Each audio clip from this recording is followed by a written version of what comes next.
Hola mi gente, ¿cómo están? Nuevamente con ustedes un video nuevo de su garaje fotográfico. Hoy estaré platicando con ustedes sobre cómo realizar ejercicio básico para principiantes. Soy Roberto Mayorga y algunos escriben su vida en hojas, yo las escribo en fotos. Déjame capturar tu vida en foto. Vamos intro.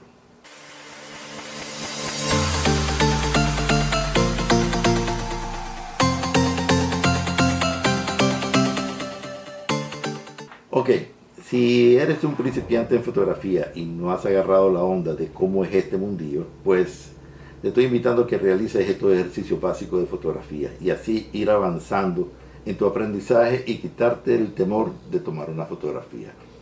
Este video se trata de una serie de pruebas sencillas con lo que verás cómo se materializan muchas de las técnicas fotográficas que he enseñado para principiantes. ¿Te arriesgas?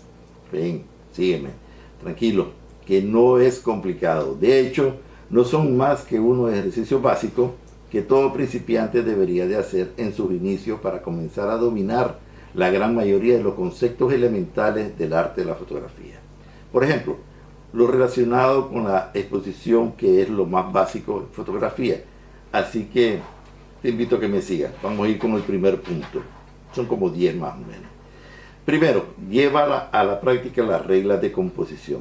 Como sabrás, hay una serie de reglas básicas en fotografía sobre la forma de colocar los elementos que aparecen en una imagen. Se trata de unas normas de referencia que están pensadas para acercarse lo más posible a la composición perfecta. La más conocida es la regla de los tercios, aunque hay muchas más como la proporción áurea, la regla de la mirada, etc. Entonces, poner en práctica estos principios es la mejor manera de asimilarlo y de paso de aprender a componer mejor. Así que el primer ejercicio que te recomiendo es tratar de poner en práctica toda esta regla en distintas fotografías para ir aprendiendo composición. Practica y verás cómo aprendes poco a poco. Además, cuando hayas avanzado un poco, verás que no son los principios inmutables y habrá ocasiones que tendremos que romper esta regla e incluso pueda llegar a ser hasta beneficioso para nosotros. Segundo, vamos con el segundo punto. Practica la profundidad de campo. Ya hemos visto un video anterior sobre profundidad de campo, te invito a que lo veas. Este se trata de uno de los fundamentos básicos de la fotografía que se aprende mejor cuando se pone en práctica. A estas alturas ya sabes que la profundidad de campo es la parte en la cual la imagen captada está perfectamente enfocada y que esto es algo que podemos controlar principalmente manejando la apertura del diafragma de nuestro objetivo. Vamos a probarlo, ¿verdad? Es uno de los primeros ejercicios que debe hacer cualquier principiante y te aseguro que es algo que puede llegar a parecer magia. Para empezar, intenta hacer una serie de fotos en las que haya un objeto perfectamente enfocado y el resto esté completamente borroso. Vamos con el tercer punto. La distancia hiperfocal. Probemos con esta también. Cuando hayas conseguido lo anterior, es hora de probar el ejercicio contrario. Intentar hacer una foto en la que todos los elementos de la escena parezcan perfectamente nítidos, aunque estén a distancias muy diferentes. Por ejemplo, el primer plano y el fondo. Para ello, deberías buscar cuál es la distancia hiperfocal de tu conjunto de cámara y objetivo. Por si acaso aún no la conoces, te recuerdo que la distancia hiperfocal es el punto de enfoque que posibilita obtener la máxima profundidad de campo de una foto. Es decir, el lugar exacto a donde debes enfocar para obtener el máximo espacio nítido en una fotografía. Lo que normalmente siempre será un tramo desde la mitad de la distancia a la que hayas enfocado por delante y hasta el infinito por detrás del punto de enfoque. Vamos con la cuarta. Vamos a jugar esta vez con la perspectiva. La perspectiva en fotografía, para terminar de dominar la profundidad de campo, te propongo este otro ejercicio muy interesante que se basa en experimentar cómo cambia la perspectiva según la distancia focal que tenemos. Ok, te lo voy a explicar más suave. Ya sabes que el fondo que aparezca en una fotografía puede hacer que el resultado sea muy diferente y no se pueda controlar en buena parte jugando con la profundidad de campo a través del diafragma. Claro que en este ámbito también Intervienen otros factores como son la distancia al sujeto fotografiado y la focal que estamos utilizando, y en menor medida el tamaño del sensor de la cámara.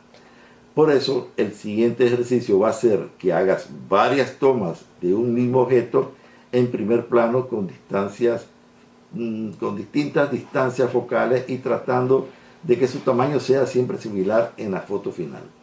Es decir, si tienes un zoom con una distancia focal de 28-80 milímetros, el más común en la mayoría de las cámaras del mercado, prueba a hacer la foto en gran angular 28 milímetros y entre el objetivo 80 milímetros y en una distancia intermedia, siempre haciendo que el objeto sea igual de grande.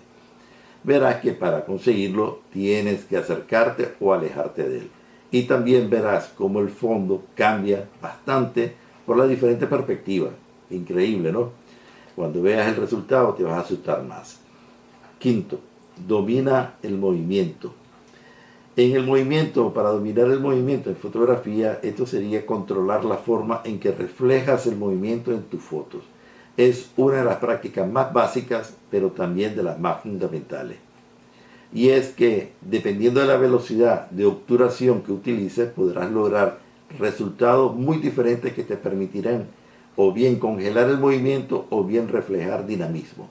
Lo más habitual es lo primero, no olvides que la fotografía suele ser capturar un instante, congelar el tiempo, pero también se pueden hacer justo lo contrario y lograr un efecto que dé sensación de movimiento en la foto.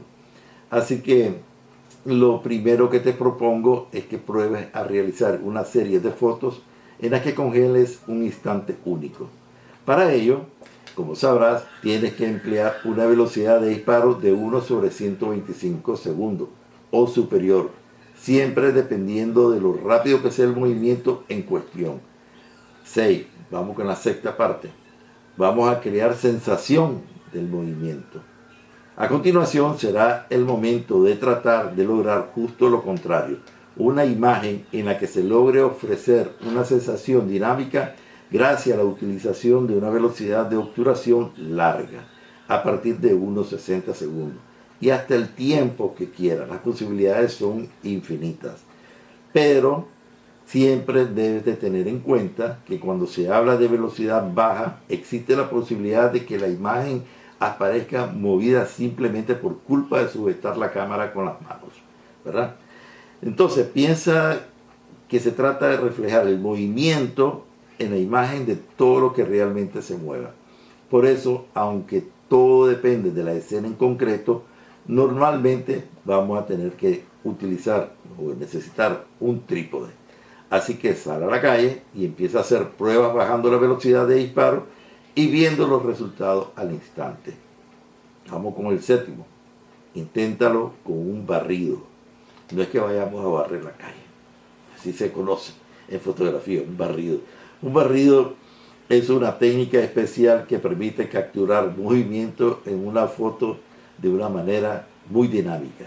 Y es que a la vez que se capta al sujeto principal de forma más o menos nítida, se consigue un fondo totalmente movido que suele resultar bastante vistoso. Para conseguirlo tienes que disparar a algo que pase enfrente de ti en perpendicular, alguien corriendo, un coche o una moto, siguiendo su movimiento con la cámara durante el tiempo que dure la exposición. Esta tiene que ser relativamente baja, alrededor de unos 60 segundos y bajando. Lo mejor, como en casi todos los casos, es ir haciendo pruebas hasta que te salga bien, aunque ya te advierto que no es fácil conseguir buenos resultados rápidamente. En este caso, tienes que estar practicando y probando, haciendo prueba y error que le llamamos. No frenes de hacer la prueba siempre, hasta que encuentres lo que tú necesitas. Vamos con el 8, probando el efecto seda. Esta es otra técnica que suele ser muy buena relacionada con el movimiento.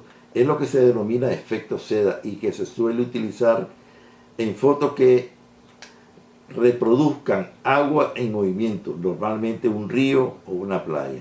La manera de conseguirlo es realizar una exposición larga, cuanto más larga mejor, pero a partir de los 1:15 segundos ya debería empezar a funcionar. de manera que demos un tiempo a que el agua corra y así se refleje en la fotografía, dando sensación de movimiento y un efecto muy especial, hasta mágico, diría yo.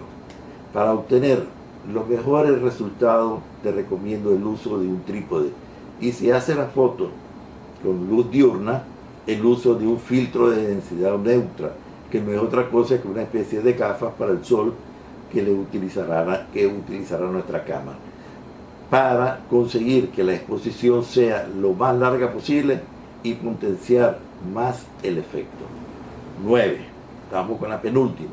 Prueba a hacer fotos de clave alta y baja. Pues bien, hacer fotos en clave alta y o baja, es decir, aquellas con las que hay una evidente predominancia de las altas o bajas luces, respectivamente, es una práctica muy interesante cuando ya hayas realizado los ejercicios anteriores. Y es que este tipo de técnica permiten afianzar tu conocimiento sobre la exposición y te exigen mucho cuidado en la composición y la disposición de elementos de la toma, empezando por las luces. Como decimos, es una práctica que ya entra dentro de un nivel más avanzado, pero tienes la opción de consultar, si quieres, conmigo, y con gusto te voy a dar algunos consejos para hacer fotos en clave alta o baja. Vamos con la 10. Intenta lograr una buena silueta. Este viene siendo el último de los ejercicios para ustedes, lo básico. Ahora, para conseguir captar una silueta a contraluz, es otro buen ejercicio que permite conseguir fotos muy satisfactorias y nos ayuda a controlar aspectos de cómo debemos medir la luz. La técnica básica requiere medirla de tal forma que la silueta en sí quede subexpuesta en contraste con un fondo perfectamente iluminado. Pues bien, eso es todo, ¿verdad? Eso es lo único que te puedo ayudar si eres principiante a practicar de esta manera. Espero haberme explicado bien, pero sobre todo espero que lo apliques en tu fotografía para que éstas sean aún mejores de lo que seguro ya son. He llegado al final del video, ¿verdad? Y espero que en esta pequeña presentación te haya ayudado a entender que estos ejercicios son para realizar un avance más en la fotografía. Gracias por haber llegado al final. Y como siempre te digo, la mejor foto es la que no has tomado. Practica, como te lo he dicho en todo el video. Y haz clic, clic, clic. Como dice el dicho, sin miedo al éxito. Y con mi nueva frase, el éxito es la realización progresiva de un sueño. Recuerda darnos un like, suscríbete y comparte la regla de las 3C. Comenta, comparte y crea. Soy Roberto Mayorga y nos vemos en el próximo video de Garaje Fotográfico. Chao.